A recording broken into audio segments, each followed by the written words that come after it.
بسم اللہ الرحمن الرحیم وصلی اللہ وسلم علی رسول اللہ الامین وعلی آلہ واصحابہ اجمعین اما بعد فاعوذ باللہ من الشیطان الرجیم بسم اللہ الرحمن الرحیم الرحمن علم القرآن خلق الانسان علمہ البیان وقال اللہ تعالی وما ارسلنا من رسول الا بلسان قومه ليبين لهم وقال اللہ تعالی فذکر انما انت مذکر صدق اللہ العظیم وقال النبی صلی اللہ علیہ وآلہ وسلم انا افصح العرب بید انی من قریش وقال علیہ الصلاة والسلام ان من البیان لسحرا او کما قال علیہ الصلاة والسلام۔ معزز موقر مبجل حضرات اساتذہ کرام، میرے بہت پیارے اور ہم سب کی مستقبل کے درخشندہ تابندہ ستاروں، جس سے میری مراد ہمارے طلبہ عزیز ہیں، ایک طویل عرصہ بیت گیا۔ مجھے وہ دن یاد ہے، یہ مسجد کے در و دیوار بھی اس کے گواہ ہیں کہ اس مدرسے کے بانی مبانی اور اس کے روح رواں، بلکہ جن کی خوشبو اب تک میں محسوس کر رہا ہوں، اس لیے کہ اما ما ينفع الناس فيمكث في الارض، جس سے میری مراد حضرت مولانا موسیٰ صاحب رحمۃ اللہ تعالی علیہ رحمتاً واسعہ ہے۔ ان کی دعوت پر ہم یہاں اسی انجمن کے جلسے میں پہنچے تھے۔ اس دن کے بعد سے لے کر آج تک کا جو سفر اس مرکز نے طے کیا، اس کا اندازہ ابھی طلبہ عزیز کی تقریروں سے ہم اچھی طرح محسوس کر رہے تھے۔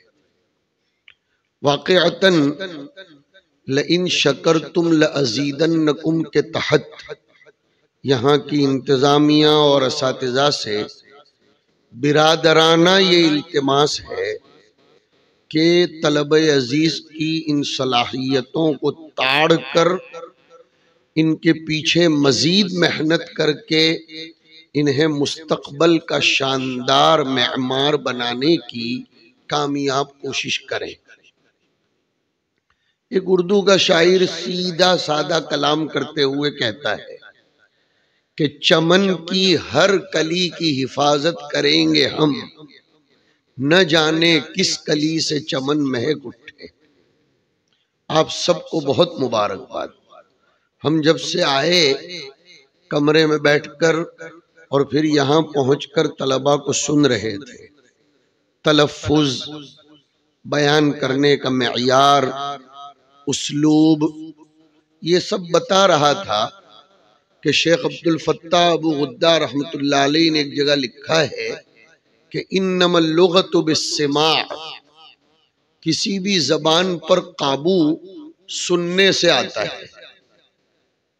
مجدد فن امام العرب والعجم بلا مبالغے کے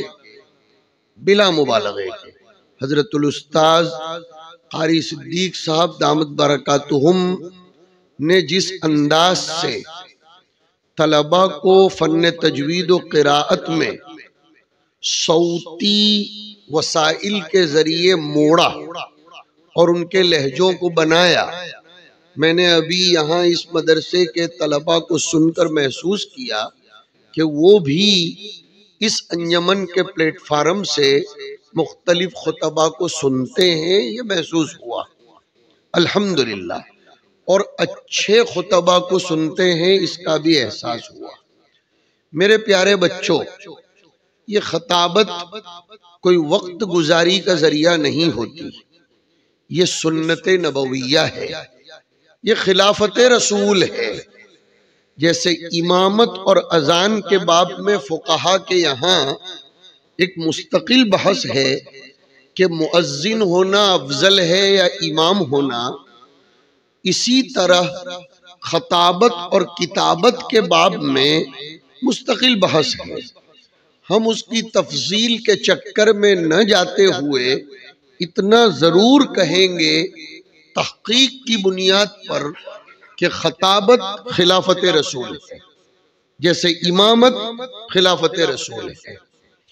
جناب نبی اکرم صلی اللہ علیہ وسلم نے اپنی رسالت کا آغاز، نبوت نہیں بول رہا ہوں، نبوت اور رسالت کے درمیان بہت سے دقیق فروق ہیں، ہم تو صرف ایک فرق گنگناتے ہیں، لیکن اپنی رسالت کا آغاز حضور نے خطابت کے ذریعے ہی فرمایا تھا، اور خطابت کے لیے حوصلوں کا، جسم کا، دماغ کا، فکر کا قیام ضروری ہے۔ یا ایھا المدثر قم، یہ قم صرف مجلس سے کھڑے ہونے کی طرف اشارہ نہیں ہے۔ مفسرین نے لکھا ہے کہ اس قم میں فکر کے قیام، انداز کا قیام، اسلوب کا قیام، اور اپنی پرواز کی بلندی اور اپنی زبان کا قیام، سب کے سب اس میں آتے ہیں۔ پھر فانذر، کھڑے ہو جاؤ، انذار کرو۔ انذار کا جذبہ ہمارے خطبہ میں ہونا ضروری ہے۔ کسے کہتے ہیں انذار؟ انذار کے لفظ ہی کو آپ غور سے دیکھیں گے تو اس میں نظر کا معنی پایا جاتا ہے۔ بہت قیمتی بات سنا رہا ہوں ہمارے طلبہ کو، اساتذہ کرام کافی طویل مدت سے یہاں تشریف فرما ہے، شاید اب ان کو بوریت بھی ہو رہی ہو، لیکن اب مجھے بٹھا دیا گیا تو میں کچھ 5-25 منٹ تو کچھ کہوں گا، لہذا یہ حضرات سے معذرت خواہی کر رہا ہوں جو ہمارے مشائخ کے درجے میں ہیں اور دیگر ہمارے برادران اساتذہ کرام سے۔ میرے پیارے بچوں، یہ خطابت، میں نے ایک لفظ کہا آپ کو، وقت گزاری کے لیے یا صرف واہ واہ حاصل کرنے کے لیے نہیں ہوتی، وہ تو شاعروں کا کاروبار ہوتا ہے کہ وہ نقد کچھ مانگتے ہیں، جوش میں اٹھاتے ہیں اور داد وصول کرتے ہیں، اور نہ دینے پر تشکیلیں بالواسطہ بلا واسطہ ہوتی ہیں۔ لیکن خطبہ اس طرح نہیں ہوتے۔ خطبہ میں پہلی شرط ہے انذر، اور انذر میں اپنے آپ کو نظر کرنا پڑتا ہے، نظر کرنا پڑتا ہے، اپنے آپ کو قربان کرنا پڑتا ہے۔ اور جب ایک آدمی اپنے آپ کو قوم کی نظر کر دیتا ہے تو پھر اللہ تعالیٰ کی طرف سے اس کو لدنی اور الہامی علوم، طرق اور وسائل اور اسالیب سے نوازا جاتا ہے۔ تو پہلی نصیحت تو اس آیت کریمہ کے حوالے سے آپ حضرات کو یہ ہے کہ ہم اپنے اندر سے جمود، تعطل، خمود، سستی، ان سب کو ختم کریں۔ قم، کھڑا ہونا پڑے گا، محنت کرنی پڑے گی، کتب خانے میں جانا پڑے گا، کتابوں کو کھنگالنا پڑے گا، فکر کو پرواز اور مہمیز کے ساتھ آگے بڑھانا پڑے گا، مواد اپنے پاس جمع کرنا پڑے گا۔ ہم ضرور یہ کہیں گے کہ عربی چہارم تک کے طلبہ تقلیدی تقریر کریں، لیکن پنجم ششم ہفتم کے طلبہ کو چاہیے کہ وہ تخلیقی تقریر کریں۔ چہارم تک سمجھ میں آتا ہے، لیکن اس کے لیے بھی ضروری ہے کہ آپ اساتذہ کرام کی رہنمائی لے کر، اور الحمدللہ بلا مبالغے کہ یہ بات ہم ننکے کی چوٹ کہہ رہے ہیں، اور جہاں تک یہ بات پہنچے گی کہ مرکز اسلامی کو مضبوط متحد اور متانت اور بہت سنجیدگی اور علم کی گہرائی والا اساتذہ کا ایک عملہ میسر ہے۔ یہ مولانا کی وہ اخلاص کی برکت ہے کہ ایسے دور افتادہ علاقے میں اتنا مضبوط عملہ اس ادارے کو میسر ہے۔ اللہم مزید فزید۔ اللہ تعالیٰ ان اساتذہ کی محنتوں میں خوب قبولیت اور استحکام نصیب فرمائے، اور ان اساتذہ کرام کو اللہ تعالیٰ خوب قوت، طاقت اور اپنی طرف سے نت نئے طریقے طلبہ عزیز کو پروان چڑھانے کے نصیب فرمائے۔ تو پہلے تو ہم یہ کریں، اپنے اندر سے سستی کو ختم کر کے خوب مواد کو جمع کریں، کاپی بنائیں، ذاتی کتابیں رکھیں، وہ سرسری جو تقریروں کی کتابیں چھپی ہوئی ہیں اب تک کی، اس کو ختم کریں۔ امت کے سامنے وقتاً فوقتاً پیش ہونے کا موقع ملتا ہے، وللہ الحمد۔ ہم نے محسوس کیا کہ اب انفعالی اور جذباتی تقریروں کا دور نہیں رہا، اب چیخنے چلا کر قصے سنانے کا دور ختم ہو گیا۔ میڈیا نے امت کے نوجوانوں میں اور عوام میں تحقیقی ذوق پیدا کیا ہے، وہ کسی بھی بات کو بغیر استناد اور استدلال کے سننے کو تیار نہیں ہیں، لہذا ان کتابوں کو بہت ادب کے ساتھ آپ کو سائیڈ میں رکھنا پڑے گا جن میں سوائے اشتعال، انفعال، جذباتیت اور سوائے تعبیر اور لفاظی کے اور کچھ نہیں ہے۔ حقیقت کی طرف جانا پڑے گا۔ یہ انجمن اصل مقصد نہیں ہے، یہ ذریعہ ہے، یہ ایک آلہ ہے، اس کے ذریعے آپ کو منبر و محراب کے لیے تیار کیا جا رہا ہے۔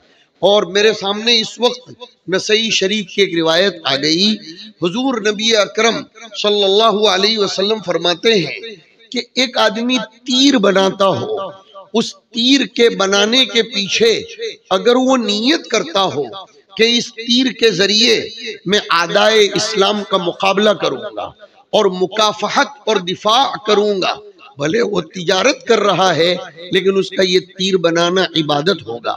مقتضائے نص سے اصول الشاشی کا اجرا کریں ہم، اس سے یہ بات کہی جا سکتی ہے، اس لیے کہ وہ شاعر نے زبان کے باب میں بھی کہا ہے، بلکہ شاعر نے تو کیا، حضرت نبی اکرم صلی اللہ علیہ وسلم نے ایک مرتبہ حضرت حسان ابن ثابت سے فرمایا تھا، شروع کیجئے اپنے کلام کو، اور انہو، بلکہ ایک روایت میں ہے لہو اشد وقعا من النبل، کہ آپ کا کلام یہ ان کے دل و دماغ تک اور ان کے تار تک اور ان کے ریشوں تک اتنا خطرناک پہنچے گا جتنا تیر بھی اثر نہیں کرتا ہے۔ پتہ چلا زبان کے ذریعے ہم اقدام اور دفاع دونوں کر سکتے ہیں۔ اب اگر اس زبان کو سنوارا ہے، اس کو تیار کیا ہے، اس کو اچھے طریقے سے سلجھانے کی کوشش کی ہے اس انجمن کے پلیٹ فارم سے، تو میں بہت وثوق کے ساتھ کہتا ہوں کہ جمعرات کی مغرب سے لے کر عشاء تک کا وقت بھی آپ کا عبادت میں ہی جا رہا ہے۔ پورے ہفتے اس تقریر کو رٹنا اور پھر اس کو رٹوانا اور اس کے پیچھے محنت کرنا اگر اس نیت کے ساتھ ہے کہ دفاع اسلام کے لیے، اظہار حقیقت اسلام کے لیے، حقانیت اسلام کے لیے ہے، تو یہ کسی عبادت سے کم نہیں ہے۔ امت میں جب جب بھی کوئی انقلاب برپا ہوا تو اسی منبر و محراب سے انقلاب برپا ہوا ہے۔ نبی اکرم صلی اللہ علیہ وسلم کو جب قم فانذر کہا گیا تو آپ اٹھے۔ درمیان میں اور ایک بات کہتا چلوں، ہمارے یہ مستقبل کے خطبہ کے لیے، وَرَبَّكَ فَكَبِّرْ، اس آیت کا جوڑ قم فانذر سے یہ ہے کہ خطبہ میں اپنی شخصیت کے تعارف سے زیادہ رب کے تعارف کا مادہ ہونا ضروری ہے۔ آج کل یہ بہت بڑی کمزوری ہے کہ خطبہ اپنی شخصیت کا تعارف کروانے کی نیت سے کرسی پر بیٹھ جاتے ہیں، پھر کسب پرسی کا شکار ہوتے ہیں۔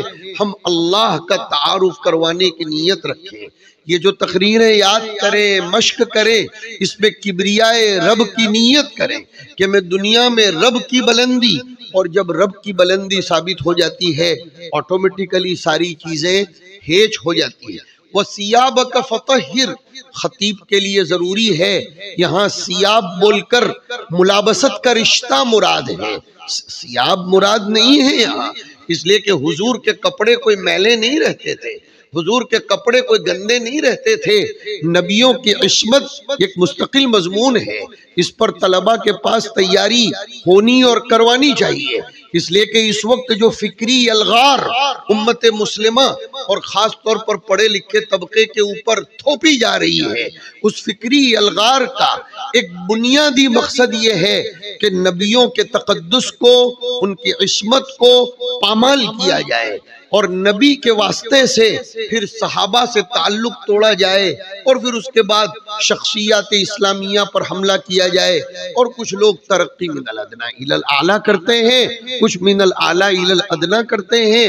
ضرورت ہے اس بات کی کہ ہمارے طلبہ امت میں نکلنے سے پہلے جس امت کے لیے آپ کو تیار کیا جا رہا ہے، جس امت کے لیے آپ کے پیچھے کروڑوں اربوں خربوں روپے کی محنتیں کی جا رہی ہیں، آپ ثِيَابَكَ فَطَهِّرْ، اپنے ملابست والے رشتے کو، یعنی اپنے اندرون کو، لباس یہ لابس کے ساتھ ملابست کا، ملازمت کا اور گہرائی کا اور بہت زیادہ چسپانیت کا رشتہ رکھتا ہے، ہمارے اندر کے جذبات کو ہم درست کریں۔ وَلِبَاسُ التَّقْوَى ذَلِكَ خَيْرٌ وَالرُّجْزَ فَاهْجُرْ، اور اس کے بعد کی آیتیں، یہ وہ آداب تھے جو میں نے آپ کے سامنے ذکر کیے، اور میں کہہ رہا تھا کہ انقلاب منبر و محراب سے اٹھتا ہے، زبان اپنی درست کریں۔ ایک موقع آیا تھا ہندوستان میں آزادی کا، جس موقع پر مسلمان کثرت سے پڑوسی ملک کا رخ کر رہے تھے، ابوالکلام آزاد علیہ الرحمہ کی ایک تقریر نے امت کے دھارے کو پلٹا تھا، ایک تقریر نے امت کے دھارے کو پلٹا تھا اور اربوں خربوں مسلمانوں کے قدم کو واپس کر دیا تھا۔ یہ آپ سمجھیں کہ آپ کی زبان میں کتنی بڑی طاقت اللہ رب العزت نے رکھی ہوئی ہے۔ زبان کے ذریعے آپ قوم کی فکر کے دھارے کو بدل سکتے ہیں، اسی لیے سیاسی لوگ اس بات کو تسلیم کرتے ہیں کہ 99 تقریریں ہم سیاسیوں کی اور ایک تقریر کسی عالم دین کی، سارا پانی پھر جاتا ہے، اس لیے کہ عالم دین، اس کے اپنے اندر کا اخلاص، اس کی تعبیر اور اس کے پاس کا سب سے بڑا ہتھیار قرآن اور سنت۔ میں دوسری بات بہت پوائنٹ کی یہ کہوں گا، آج کل ہمارے بننے والے مقررین جو تیار ہو رہے ہیں وہ زیادہ تر مدار رکھتے ہیں لفاظیت پر، مترادفات کی کثرت پر اور قصے کہانیوں پر اور صرف جذبات کے ابھارنے پر۔ میں نے ابھی کہا وہ دور نہیں ہے، کتاب اللہ سے رجوع کرنا پڑے گا۔ کتاب اللہ کا ایک نام ہے موعظت، اس لیے ہم کہا کرتے ہیں وہ وعظ نہیں ہے جس میں کتاب اللہ سے اچھا خاصا استمداد اور مدد نہ لی گئی ہو، اور جو طاقت کتاب اللہ میں انقلاب برپا کرنے کی ہے وہ طاقت کسی اور کتاب میں آپ کو نہیں ملے گی۔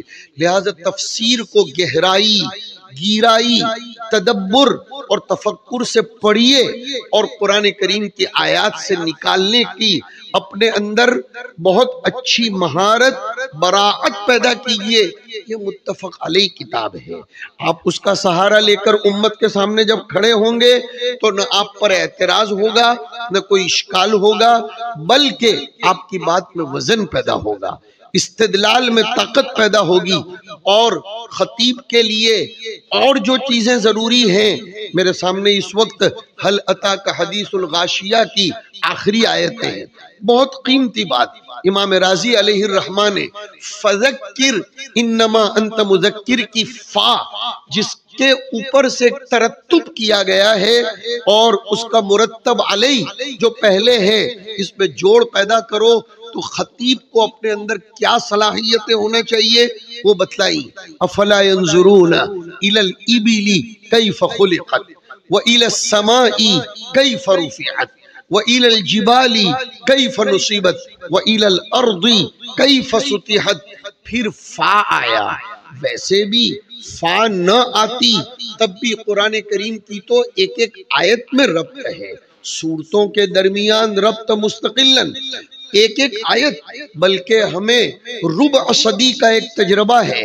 ہمارے اساتذہ کرام کی توجہات کی برکت سے خدا انہیں سلامت رکھے، اور جو خدا کے جیوار میں پہنچ گئے ہیں خدا انہیں بہت زیادہ جنت الفردوس کے اعلیٰ مقام نصیب فرمائیں۔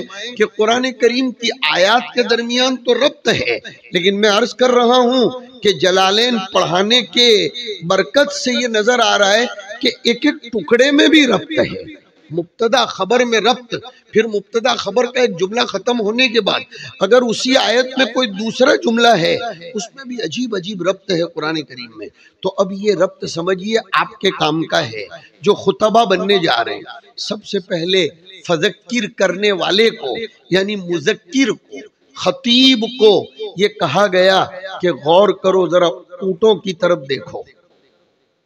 نظر الی الابل، نظر عربی زبان میں صرف نظر بعین البصر کو نہیں کہتے بلکہ نظر بعین البصیرت کو کہا جاتا ہے۔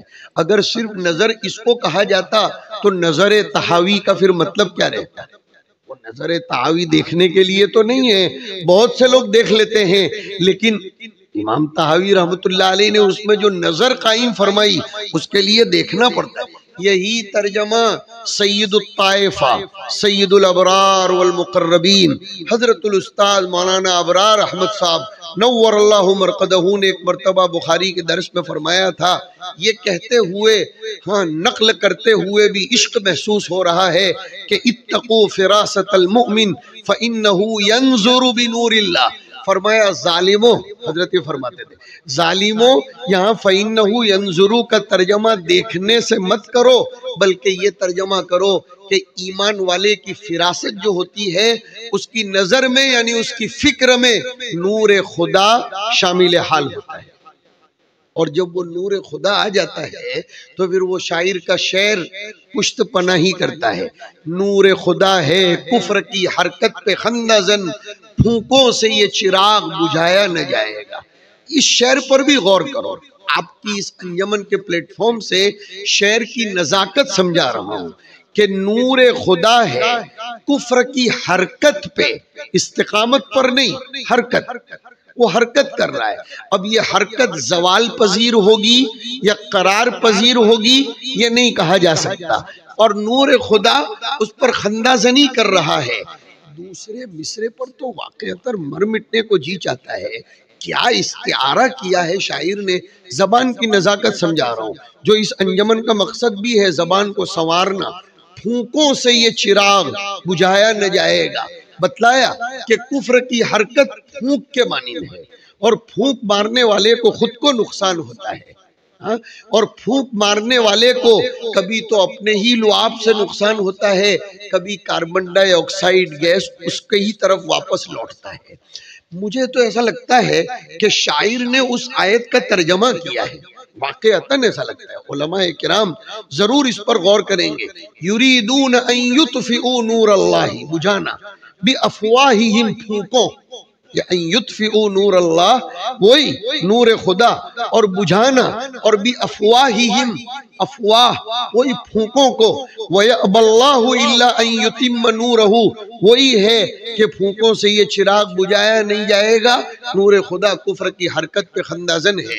بات اس پر سے چل رہی تھی کہ مومن کی فراست یہ عجیب و غریب ہے، وہ اللہ کے عطا کردہ نور کی روشنی میں غور و فکر کرتا ہے، اس لیے کہ اگر نظر ینظرو یہ عین البصارت والا ہے تو پھر نابینا لوگوں کے ذریعے تو فراست کا معاملہ کیسے طے پائے گا؟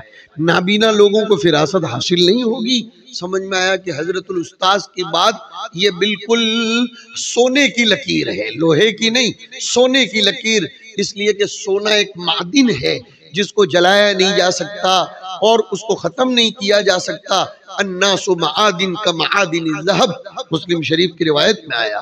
آپ حضرات کو اور مجھ سب کو، ہم ان علماء کرام کو وَأَمَّا بِنِعْمَةِ رَبِّكَ فَحَدِّثْ کے ناطے اللہ تعالیٰ نے کانوں میں سے نکالا ہے۔ رازی نے لکھا ہے کہ سورج جب صبح نکلتا ہے اور اس کی نکلتے وقت کی شعائیں ان خاک کے جن جن ذروں پر پڑتی ہے اس کو وہ چاندی بناتی ہے، اور شام کو ڈھلتے ہوئے اور ڈھلنے سے پہلے کی کیفیات کی جو اس کی مدھم شعائیں ہیں وہ خاک کے جن ذرات پر پڑتی ہے اس کو سونا بنا دیتی ہے۔ اسی لیے ایک عربی کے شاعر نے ذہب الاصیل تشبیہ مقلوب کی مثال دیتے ہوئے کہا ہے، اصیل شام کے اس ڈھلتے وقت کو کہا جاتا ہے اور اس کو سونے کے ساتھ تشبیہ دی۔ یہ ہے اس آیت کا مفہوم۔ وقت بہت کم ہے اس لیے کچھ اشارے کر کے آگے بڑھ رہا ہوں۔ اِنَّا عَرَضْنَا الْأَمَانَةَ عَلَى السَّمَاوَاتِ وَالْأَرْضِ وَالْجِبَالِ فَأَبَيْنَ أَن يَحْمِلْنَهَا وَأَشْفَقْنَ مِنْهَا وَحَمَلَهَا الْإِنسَانُ۔ اس امانت کو یہ انسانوں نے اٹھایا۔ کیوں؟ اس لیے کہ خاک کے بہت سے ذروں پر سورج کی شعائیں گئیں، لیکن کچھ ذروں کے مقدر میں سونا بننا مقدر تھا تو وہ سونا بن گئے۔ کچھ ذروں کی تقدیر میں چاندی بننا مقدر تھا، وہ چاندی بن گئے۔ اللہ رب العزت نے ہم لوگوں کو سونا بنایا ہے اور ہم سے قوم کی امیدیں وابستہ ہے۔ ذہن میں سے یہ بات بالکل نکالو، کنفیوژن میں مبتلا مت ہو جاؤ، کانفیڈنس میں رہو، کنفیوژن نہیں۔ میں انگلش کے ورڈز بھی استعمال کروں اس لیے کہ مجھے معلوم ہے کہ اس ادارے نے انگریزی کی روح اس علاقے میں پھونکی ہے۔ الحمدللہ، اللہم بارک، اللہم زد فزد۔ There is very big difference but very big line between these words, these two words. One of them is confusion، اور کنفیوژن یہ بہت بری چیز ہے، وہ آدمی کو کوئی کام کرنے نہیں دیتی۔ کانفیڈنس ہونا ضروری ہے۔ اقبال نے اسی کانفیڈنس کی طرف اشارہ کیا۔ نوجوانوں صدائیں آ رہی ہیں آبشاروں سے، چٹانیں چور ہو جائیں جو ہو عزم سفر پیدا۔ یہ عزم سفر کانفیڈنس کی طرف اشارہ ہے۔ ہمارے اندر احساس کہتری بالکل نہیں ہونی چاہیے۔ میڈیا کو کم دیکھو، قرآن پڑھو، قرآن پڑھو، اللہ کے واسطے قرآن پڑھو۔ نا امیدی میں مت جاؤ، یہ واٹس ایپ کی دنیا میں مت جاؤ جو علماء کرام کے حوصلوں کو پست کر رہی ہے۔ امت آج بھی آپ کے راستوں میں آنکھیں بچھائے ہوئے ہے، بچھائے گی نہیں بول رہا ہوں، امت آنکھیں بچھائے ہوئے ہے۔ آپ کو اپنے سینے سے لگانے کے لیے تیار ہے، آپ کی ہر ضرورت کو نہیں سہولت کو پورا کرنے کے لیے وہ منتظر ہے، لیکن ہم امت کو کچھ دینے والے بھی تو بنے، ہم امت کے لیے ہتھیار لیس بھی تو ہو جائیں۔ بقول مفکر اسلام مولانا علی میاں صاحب رحمت اللہ تعالی علیہ کے فرمایا کرتے تھے، کوئی طالب علم اگر یہ سوچے کہ میں فارغ ہونے کے بعد کیا کروں گا، حضرت فرماتے تھے میرے نزدیک اس سے بدتر کوئی انسان نہیں، اس لیے کہ اس سے تو بہتر وہ حجام ہے، اردو والا حجام، عربی والا نہیں، کہ جو یہ کہے کہ میں کیا کروں۔ جو کسی کے یہاں بلایا جائے اس کے ہاتھ میں قینچی بھی نہ ہو، استرا بھی نہ ہو، آئینہ بھی نہ ہو تو وہ کس کام کا۔ ایک عالم، ایک طالب علم جس کے جیب میں ڈائری نہ ہو، جس کے پاس قلم نہ ہو، بڑے افسوس کے ساتھ کہنا پڑ رہا ہے، نحن رکاب سفینۃ واحدہ ونحن اعضاء اسرۃ واحدہ۔ اس لیے میں یہ بات کر رہا ہوں، ہمارے طلباء کے جیب میں مختلف قسم کی اشیاء تو دستیاب ہوں گی، میں نام لینا بھی کراہت محسوس کر رہا ہوں، لیکن وہ ڈائری نہیں رکھتے، قلم نہیں رکھتے۔ کبھی کبھی کسی استاذ کو دستخط کے لیے قلم کی ضرورت پڑتی ہے، وہ طالب علم سے مانگتے ہیں تو طالب علم معذرت کر دیتا ہے، وہ ایک دوسرے کی طرف دیکھتے ہیں، میرے بھائیو اس طرح علم کیسے آئے گا، کیسے علم آئے گا۔ ہم میں سے ہر ایک کے جیب میں چھوٹی سی ڈائری ہونی چاہیے، ہمارے پاس کاپی ہونی چاہیے۔ العلم صید والکتابۃ قید۔ حضرت شیخ یونس صاحب نور اللہ مرقدہ فرمایا کرتے تھے، حضرت شیخ یونس صاحب بہت تاکید سے فرماتے تھے، کاش کہ میں نے میرا حاصل مطالعہ سب جمع کر لیا ہوتا، لیکن عمر کے آخری مرحلے میں حضرت کو تنبہ ہوا، حضرت نے اس کا آغاز فرمایا تھا۔ اب ہم لوگوں کو بھی ہمارا حاصل مطالعہ یہ شروع کرنا چاہیے۔ میری بات وہاں سے چل رہی تھی، افلا ينظرون الى الابل کیف خلقت۔ بہت سے لوگ اس آیت پر سے یہ کہہ کر گزر جاتے ہیں، غلط ہے یہ نظریہ۔ میں اس رائے سے اپنے بڑوں کی دی ہوئی فکر کے نتیجے میں اتفاق نہیں کرتا۔ بولنے کا ڈھنگ بھی سیکھو۔ آج کل بہت سے نو فضلہ کہہ دیتے ہیں میں اتفاق نہیں کرتا اس سے، ہاں مجھے یہ مصنف کی کوئی بات ہوئی، ہم ہوتے کون ہیں جو اتفاق اور اختلاف کی بات کریں؟ اس لیے میں نے بیچ میں قید بڑھائی۔ ہمارے بڑوں نے ایک فکر دی جس کے نتیجے میں ہم یہ کہہ سکتے ہیں کہ قرآن کریم صرف ریگستان عرب کے باشندوں کے لیے تو اترا نہیں کہ یہ کہہ کر گزر جائے آدمی کہ یہ علل ابلی میں غور کرنے کے لیے اس لیے کہا گیا کہ وہ ریگستان عرب میں پایا جاتا تھا، راجستھان میں بھی پایا جاتا ہے، وہ تو ابل تو راجستھان میں بھی پایا جاتا ہے۔ ہاں تو پھر یہ کیا بات ہے؟ وَإِلَى السَّمَاءِ كَيْفَ رُفِعَتْ، کیا زوردار بات راضی نے کھولی ہے۔ فرمایا کہ ناصح کے لیے، مذکر کے لیے اور مقرر کے لیے اونٹ جیسی ذخیرہ اندوزی ضروری ہے۔ اونٹ ذخیرہ اندوزی کرتا ہے، اپنے کوہان میں پانی کے کئی لیٹر جمع کرتا ہے، اور پھر دوسری ایک مدد لوں گا راضی کی بات پر حاشیہ بڑھانے کی جرأت بجا کرتے ہوئے، اس لیے کہ میں کانفیڈنس سے بات کر رہا ہوں، کنفیوژن کے ساتھ بات نہیں کرتا، اس لیے جرأت بجا بول رہا ہوں۔ ذرا سیکھیے، ہمارے طلبہ سے کہہ رہا ہوں کہ یہ پرانے بڈھے لوگ کس قسم کے الفاظ استعمال کر رہے ہیں۔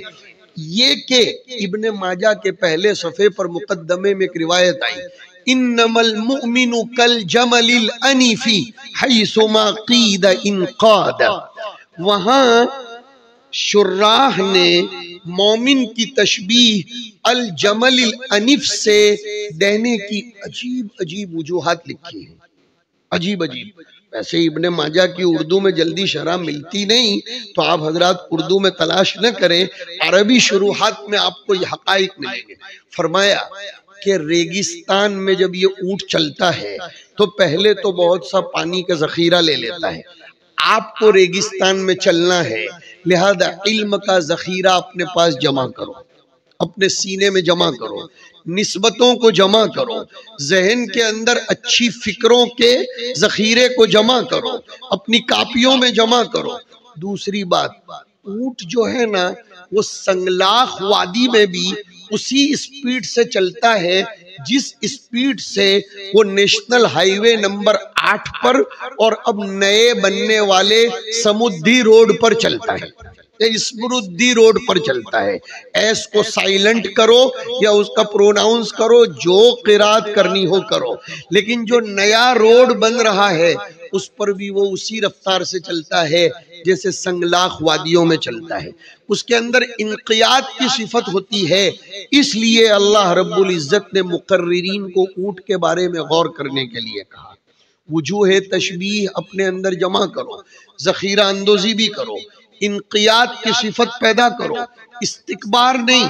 اور کیا کلام نبوت ہے، بلاغت میں جائیے، الجمل الانف، وہ اونٹ جو شتور بے مہار نہ کہا جاتا ہو بلکہ لگام زدہ اونٹ ہو، یعنی بڑوں کے تابع رہتا ہو۔ یاد رکھو، جو مقرر بڑوں کے تابع نہ رہتے ہوئے آزاد فکری کے ساتھ کرسی سنبھالتا ہے وہ امت کو گمراہ کر دیتا ہے۔ اپنے بڑوں سے ہم کبھی بھی مستغنی نہیں ہو سکتے۔ کبھی میرے بہت پیارے بچوں، یہ اس زمانے کا طلبہ کا عالمیہ ہے، فضلہ کا نہیں کہہ رہا ہوں۔ کیا پنجم میں پہنچے کہ کیا پر نکل آئے، اور اب اپنے اساتذہ پر ہم لوگ تبصرے کرتے ہیں، ہم بڑے بڑوں پر تبصرہ کرتے ہیں، ان پر نکتہ چینی کرتے ہیں۔ علم کی کثرت تو شاید ہو جائے لیکن برکت نہیں ہو سکتی۔ اور اونٹ کی مناسبت سے یاد آیا، برکت کا لفظ بھی مشتق ہے بروق البعیر سے، اور بروق البعیر یہ دوام، ثبات، استقامت۔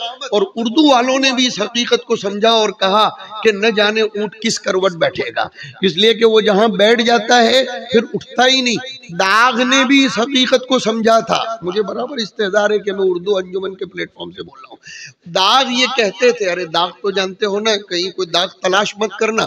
حضرت داغ بہت بڑے شاعر گزرے، وہ کہہ گئے کہ حضرت داغ جہاں بیٹھے وہیں کے ہو لیے۔ اونٹ جیسے بنو، جہاں بڑوں کی طرف سے لگا دیے جاؤ، بس وہیں اپنی محنت کرتے رہو۔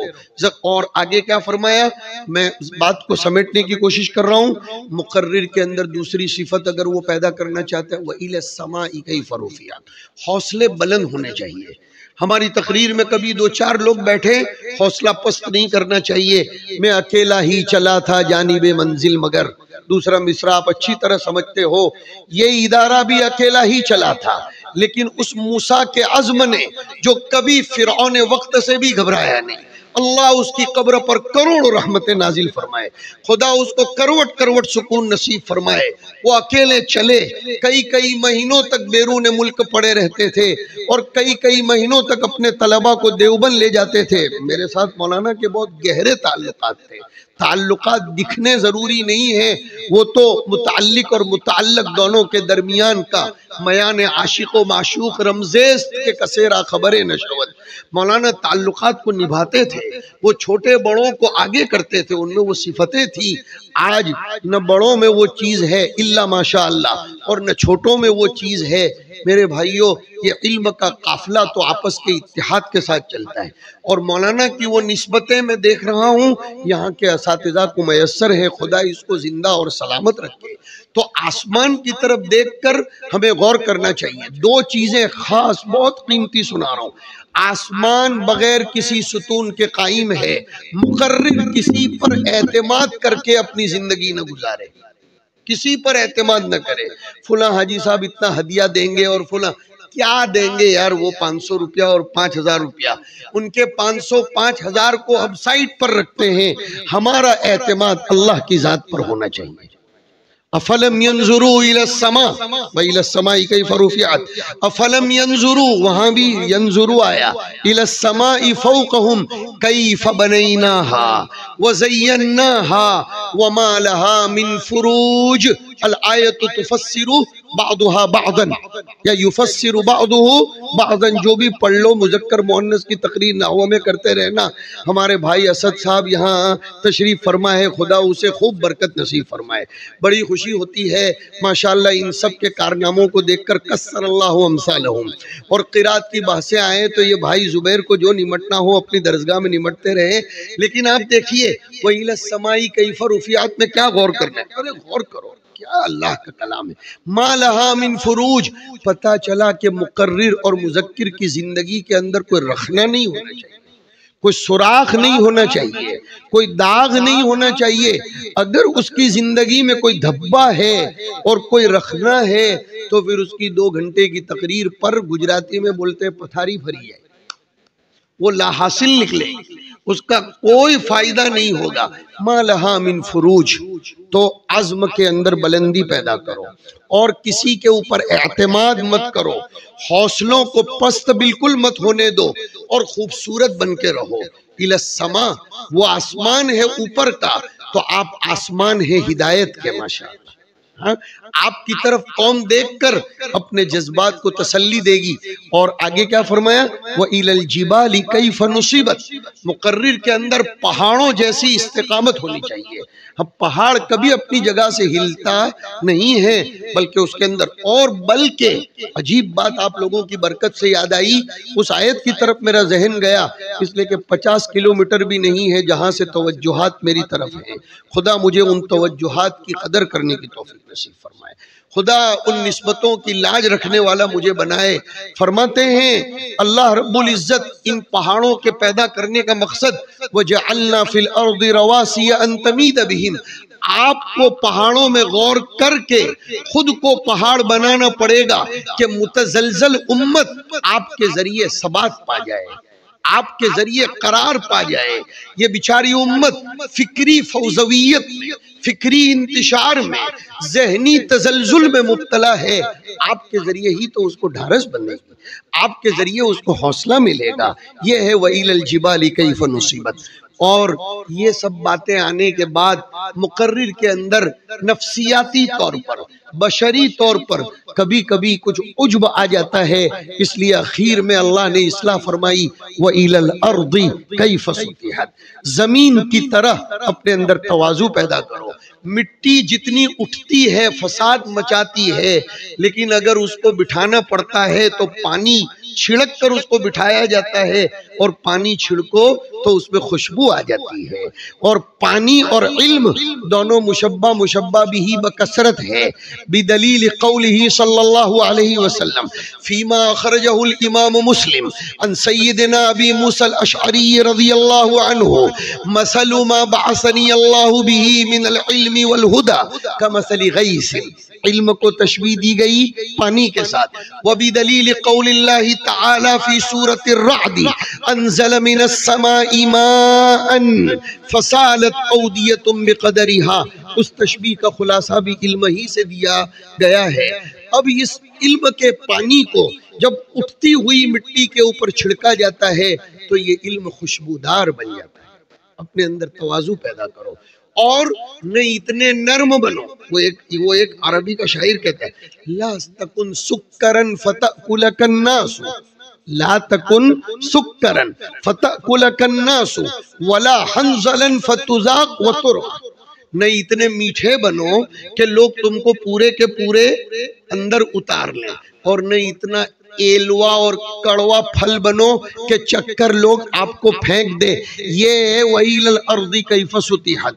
نہیں اتنے نرم بنو کہ کوئی بھی آپ کے پاس اپنے منشا کے مطابق تقریر کروا لے.